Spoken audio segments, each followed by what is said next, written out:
Avez-vous déjà eu l'impression de porter un poids que personne ne semble voir? Avez-vous remarqué que, même après avoir traversé tant d'épreuves, vous vivez encore dans l'attente que quelque chose de mauvais se produise? Et si le moment le plus important de votre transformation n'était pas celui où la douleur disparaît, mais celui où elle cesse de contrôler silencieusement la manière dont vous vous percevez?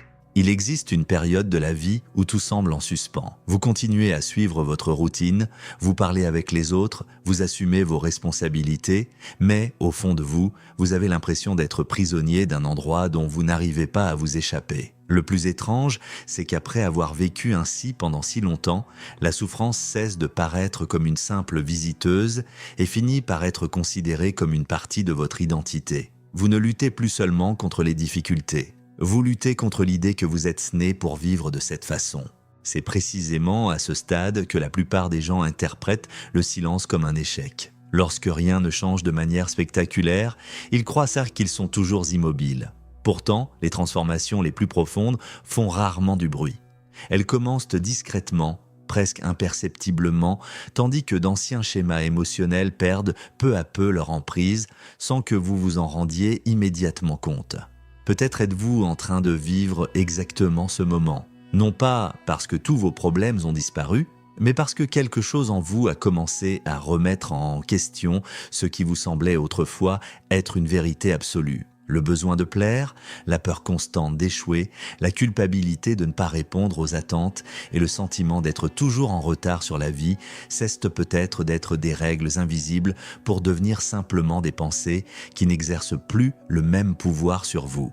Dans cette vidéo, vous allez comprendre pourquoi la période la plus difficile de la vie ne s'achève pas toujours par une grande victoire. Parfois, elle prend fin dans le silence, lorsque la personne cesse enfin d'alimenter les schémas qui l'ont maintenue prisonnière pendant si longtemps, sans même se rendre compte que ce processus avait déjà commencé.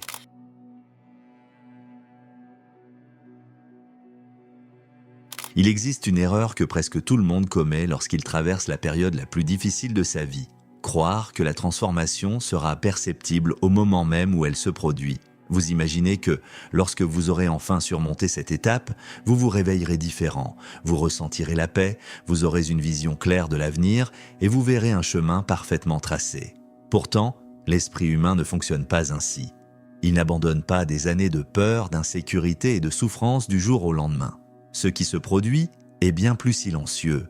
Pendant longtemps, vous avez appris à survivre, non à vivre. Survivre signifie économiser son énergie émotionnelle, se méfier des autres, s'attendre à être déçu et interpréter chaque difficulté comme la preuve que rien ne s'améliorera. Avec le temps, cet état cesse d'être une simple réaction pour devenir une manière d'exister. Vous ne vous rendez même plus compte que vous y êtes enfermé, parce qu'il vous semble désormais naturel. C'est pourquoi tant de personnes continuent à souffrir alors même que les circonstances de leur vie commencent à s'améliorer. L'environnement change, mais la structure psychologique reste exactement la même. L'esprit continue à rechercher des menaces là où il n'y en a plus parce qu'il a été conditionné à croire que se détendre est dangereux. C'est alors qu'apparaît l'une des plus grandes contradictions de l'expérience humaine. La personne désire ardemment changer de vie, mais elle redoute d'abandonner l'identité qu'elle a construite autour de la souffrance. Après tout, si pendant des années elle s'est définie par ses pertes, ses échecs ou ses rejets, qui sera-t-elle lorsque tout cela cessera d'occuper le centre de son existence? C'est précisément cette dynamique que Carl Jung a observée en étudiant les processus les plus profonds de la psyché humaine. Tant que vous ne rendrez pas l'inconscient conscient, il dirigera votre vie et vous appellerez cela le destin. Cette réflexion ne parle ni de force mystique ni d'un destin immuable. Elle désigne quelque chose de bien plus dérangeant. La plupart des décisions qui façonnent notre existence naissent de mécanismes que nous n'avons jamais examinés. D'anciennes peurs, des expériences non résolues, des attentes héritées et des croyances silencieuses continuent d'orienter nos choix, tandis que nous croyons agir de manière parfaitement rationnelle. C'est peut-être pour cette raison que vous ressentez encore de la peur, même après avoir surmonté des obstacles qui semblaient autrefois insurmontables. Peut-être que la véritable bataille ne se déroule plus dans le monde qui vous entoure, mais au sein de la structure mentale qui a appris à interpréter tout changement comme une menace. La sortie de la période la plus difficile ne commence pas lorsque les problèmes disparaissent. Elle débute lorsque ces schémas cessent de contrôler automatiquement vos réactions. Vous ressentez encore de l'anxiété, mais vous ne la laissez plus décider à votre place. Vous éprouvez encore de l'insécurité, mais vous comprenez qu'elle ne reflète pas nécessairement la réalité. Pour la première fois, une légère distance apparaît entre ce que vous ressentez et ce que vous choisissez de faire. Cette distance peut sembler insignifiante, mais c'est en elle qu'une nouvelle identité commence à naître. Presque personne ne remarque ce moment, parce que tout le monde attend une transformation spectaculaire. Pourtant, les changements les plus profonds de la personnalité sont discrets. Ils commencent lorsque vous cessez de croire toutes les histoires que votre propre esprit vous raconte. La souffrance perd de son emprise, non parce qu'elle a totalement disparu, mais parce qu'elle n'est plus le seul prisme à travers lequel vous interprétez votre vie. C'est précisément à ce moment que beaucoup pensent être perdus, alors qu'en réalité, ils sont en train de franchir le seuil de la reconstruction la plus importante de leur existence. L'ancienne version d'eux-mêmes résiste encore, tandis qu'une nouvelle manière de voir la réalité tente d'émerger. Ce conflit est inconfortable, mais il constitue aussi le signe le plus évident que quelque chose a enfin commencé à changer.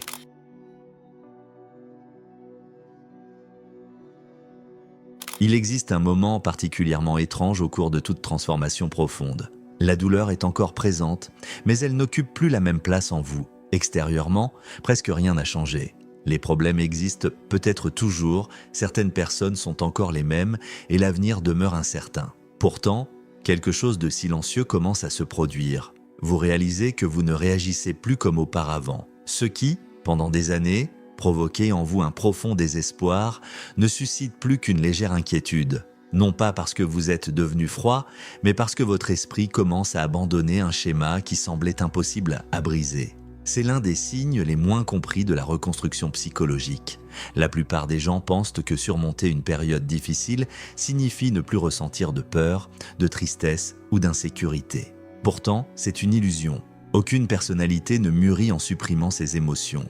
La véritable maturité apparaît lorsque ces émotions cessent de diriger vos décisions. Vous continuez à ressentir, mais vous ne vous inclinez plus devant ce que vous ressentez. Le problème, c'est que ce changement est souvent interprété comme un vide. Pendant des années, votre esprit a été entièrement occupé à survivre.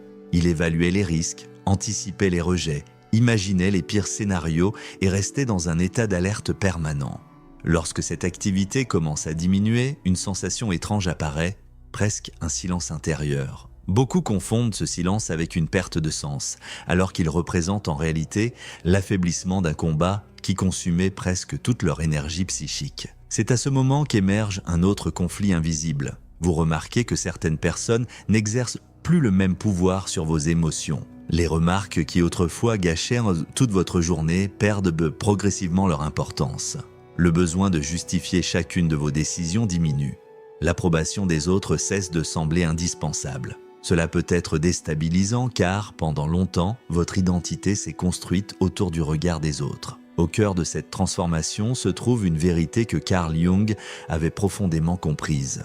On ne devient pas éclairé en imaginant des figures de lumière, mais en rendant consciente l'obscurité. Ce travail est cependant souvent désagréable et c'est pourquoi il est impopulaire. Carl Jung. Cette réflexion révèle une réalité que peu de personnes acceptent. La souffrance ne disparaît pas simplement parce que vous souhaitez qu'elle prenne fin. Elle commence à perdre son emprise lorsque vous avez le courage de regarder en face ce que vous avez évité pendant des années. Les blessures que vous avez ignorées, les peurs que vous avez déguisées en prudence, le besoin de contrôle dissimulé derrière le perfectionnisme, ou encore le manque affectif caché sous une apparente indépendance. Tant que ces aspects restent enfouis, ils continuent à diriger votre vie sans jamais vous demander votre permission. Peut-être êtes-vous précisément en train de vivre ce processus. Non pas une victoire spectaculaire, mais une transformation presque imperceptible. Vous commencez à comprendre que toutes les pensées ne méritent pas d'être crues, que toute culpabilité ne correspond pas à une faute réelle, que toute anxiété n'annonce pas un danger véritable. Cette découverte modifie lentement la structure même de votre personnalité. Au lieu de réagir automatiquement, vous observez. Au lieu de fuir immédiatement l'inconfort, vous restez quelques instants en sa présence. Cette brève pause change tout, car elle interrompt un cycle qui se répétait depuis des années. C'est pourquoi tant de personnes ne reconnaissent pas la fin de la période la plus difficile de leur vie. Elles attendent un feu d'artifice, alors que la véritable transformation se déroule dans le silence. Elle apparaît lorsque la souffrance cesse de définir votre identité pour devenir simplement une partie de votre histoire. La douleur est encore là, mais elle ne siège plus sur le trône de votre esprit. Et c'est peut-être le signe le plus important que vous avez enfin commencé à quitter l'endroit où vous étiez resté prisonnier si longtemps.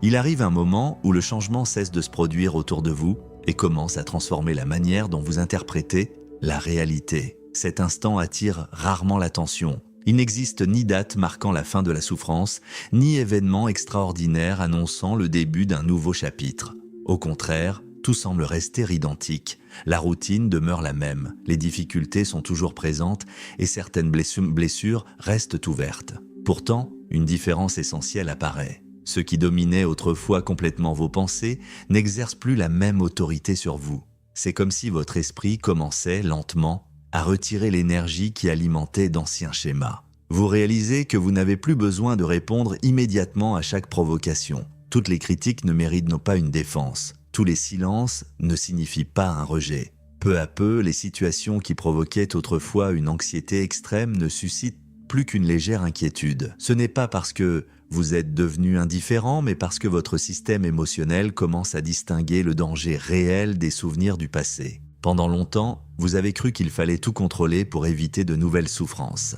Vous essayez d'anticiper les réactions des autres, d'imaginer les conversations avant qu'elles n'aient lieu, d'analyser chaque détail afin d'éviter la moindre erreur. Cet effort semblait vous protéger, mais il consumait en réalité toute votre énergie mentale. C'était une manière de survivre, construite sur la peur de revivre des expériences qui avaient laissé des blessures profondes. Le problème, c'est que l'esprit distingue difficilement le passé du présent. Lorsqu'un traumatisme reste actif, il continue de réagir comme si la menace n'avait jamais pris fin. Ainsi, des personnes différentes sont inconsciemment perçues comme celles qui vous ont autrefois blessé. De nouvelles opportunités éveillent les mêmes craintes que d'anciens échecs.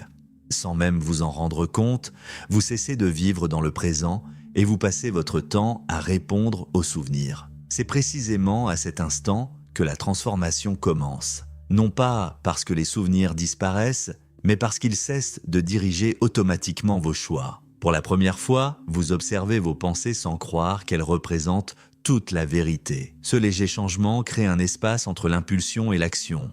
Et c'est dans cet espace que naît une liberté qui semblait autrefois inaccessible. Cette liberté, cependant, provoque souvent un sentiment d'étrangeté. Vous vous rendez compte que certaines relations n'ont plus de sens. Les conversations qui retenaient autrefois toute votre attention vous paraissent désormais vides. Les lieux qui représentaient autrefois la sécurité commencent à vous mettre mal à l'aise, non pas parce que le monde a changé, mais parce que vous ne le regardez plus à travers les mêmes filtres émotionnels. C'est durant cette période que beaucoup de personnes croient perdre leur identité. En réalité, elles ne perdent que les versions d'elles-mêmes qu'elles avaient de créer pour survivre à une réalité qui n'existe plus. Le besoin constant d'être approuvé commence à s'affaiblir. La peur de décevoir tout le monde cesse de guider chacune de vos décisions. Et même si cela suscite encore de l'insécurité, un discret sentiment d'authenticité commence à émerger. La preuve la plus évidente que votre vie est en train de changer en silence est peut-être celle-ci. Vous ne ressentez plus le besoin de convaincre qui que ce soit de la personne que vous êtes en train de devenir. La transformation ne cherche plus la reconnaissance extérieure parce qu'elle se déroule désormais là où presque personne ne peut la voir. Elle se manifeste dans votre manière de penser, de réagir et de choisir. Et lorsque ce changement devient profond et durable, le monde qui vous entoure finit inévitablement par répondre à une personne qui n'est déjà plus celle qu'elle était autrefois.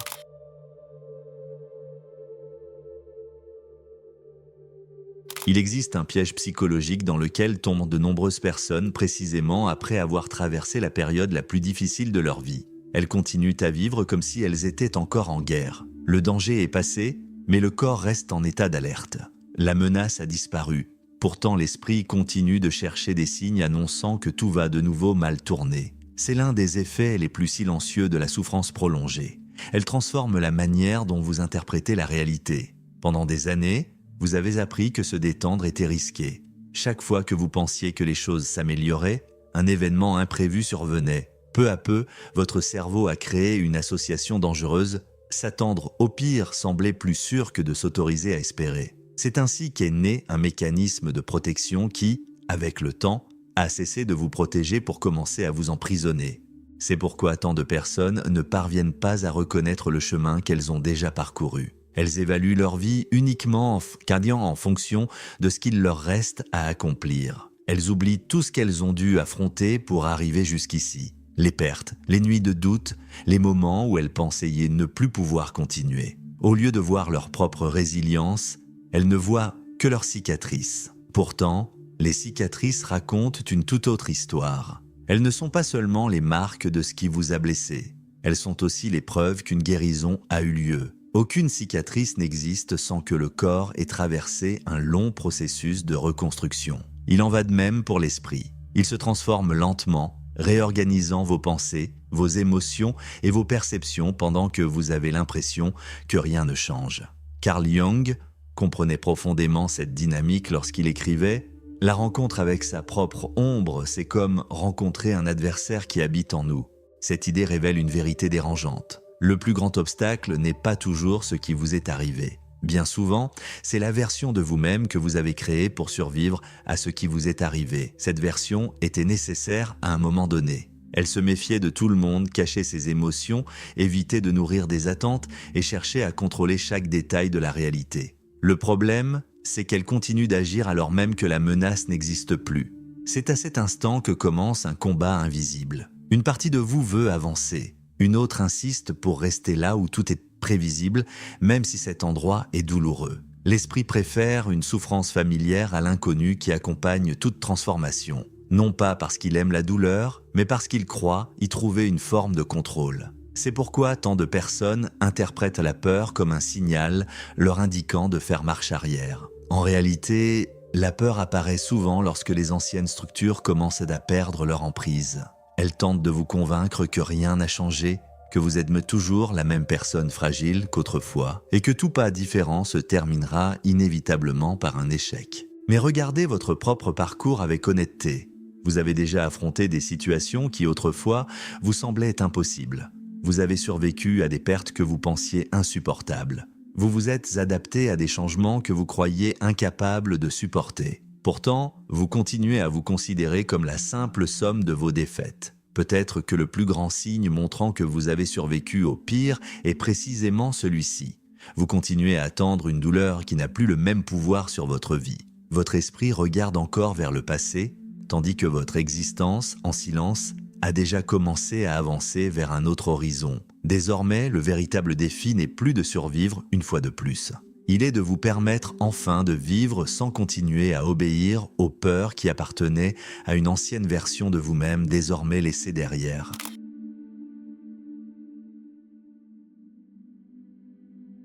Le moment le plus décisif de votre transformation n'est peut-être pas celui où vous trouvez enfin toutes les réponses. Il est peut-être exactement l'inverse. C'est lorsque vous acceptez que certaines questions n'auront jamais d'explication parfaite et que, malgré cela, vous choisissez de continuer à vivre. Ce changement peut sembler insignifiant, mais il représente une rupture profonde avec la manière dont votre esprit a appris à faire face à la souffrance.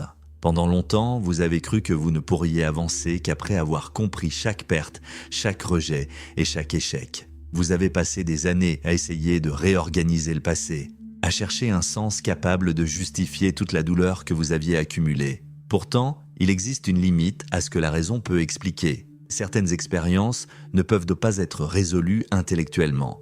Elles doivent être traversées. C'est l'un des plus grands paradoxes de l'esprit humain. Plus nous essayons de contrôler ce qui appartient déjà au passé, moins nous avons d'énergie pour construire ce qui est encore possible. Le passé devient un lieu où nous revenons sans cesse, non parce qu'il reste quelque chose à changer, mais parce que nous croyons qu'en y réfléchissant suffisamment, nous finirons par trouver une réponse capable d'effacer toute la douleur. Pourtant, l'esprit ne trouve presque jamais la paix en revisitant indéfiniment les mêmes souvenirs. C'est à ce moment-là que l'obscurité commence à perdre de sa force. Non pas parce qu'elle a totalement disparu, mais parce que vous cessez de l'alimenter avec la même intensité. Les pensées continuent d'apparaître, mais elles ne trouvent plus le même espace pour grandir. Les souvenirs sont toujours présents, mais ils ne déterminent plus chacune de vos décisions. Peu à peu, ce qui ressemblait à une prison se révèle n'être qu'une partie de votre histoire et non plus la définition de votre identité. Vous commencez à remarquer des changements subtils. Vous ne ressentez plus le besoin de justifier chacune de vos décisions pour être accepté. La peur du rejet existe encore, mais elle ne dirige plus vos pas. Le silence cesse de ressembler à un abandon pour devenir simplement du silence. La solitude ne représente plus un échec et devient parfois un espace où vous pouvez enfin entendre vos propres pensées sans le bruit incessant des attentes des autres. C'est peut-être là la plus grande preuve de maturité psychologique. Ce n'est pas devenir invulnérable, ce n'est pas cesser de ressentir de la tristesse ou de l'anxiété. C'est comprendre qu'aucune émotion, aussi intense soit-elle, n'a le droit de définir qui vous êtes. Lorsque cela se produit, une nouvelle manière de vivre commence à émerger. Vous cessez de réagir automatiquement aux circonstances et vous commencez à choisir, même lentement, la façon dont vous souhaitez y répondre. Ce choix paraît simple, mais il transforme toute la structure de votre personnalité. Pour la première fois, votre identité n'est plus construite uniquement à partir de ce que vous avez subi, mais à partir des décisions que vous prenez face à ces expériences. C'est pourquoi la fin de l'obscurité ressemble rarement à une grande victoire. Il n'existe pas d'instant magique où toute la douleur disparaît. Il existe plutôt une succession de petites décisions silencieuses. La décision de ne plus nourrir une pensée destructrice, la décision de poser une limite, la décision d'abandonner une culpabilité qui n'a plus de raison d'être, la décision d'accepter que grandir signifie laisser mourir d'anciennes versions de soi-même. Au bout du compte, la sortie de la période la plus difficile ne se produit pas lorsque le monde devient enfin parfait. Elle survient lorsque vous comprenez que vous n'avez plus besoin d'attendre un monde parfait pour recommencer à vivre. À cet instant, l'obscurité perd ce qui lui donnait depuis toujours son pouvoir, sa capacité à vous convaincre qu'il n'existerait jamais de chemin au-delà d'elle. Et c'est précisément lorsque cette illusion se dissipe qu'une nouvelle vie commence, presque toujours dans le silence, bien avant que quiconque ne puisse s'en apercevoir.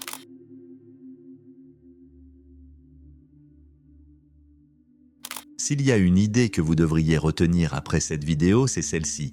La période la plus difficile de votre vie ne se termine pas toujours lorsque les problèmes disparaissent. Bien souvent, elle prend fin lorsque ces problèmes cessent de contrôler la manière dont vous vous percevez. Peut-être faites-vous encore face à des défis. Peut-être que certaines réponses semblent toujours hors de portée. Mais prenez un instant pour observer avec attention la personne que vous êtes devenue au cours de ce cheminement.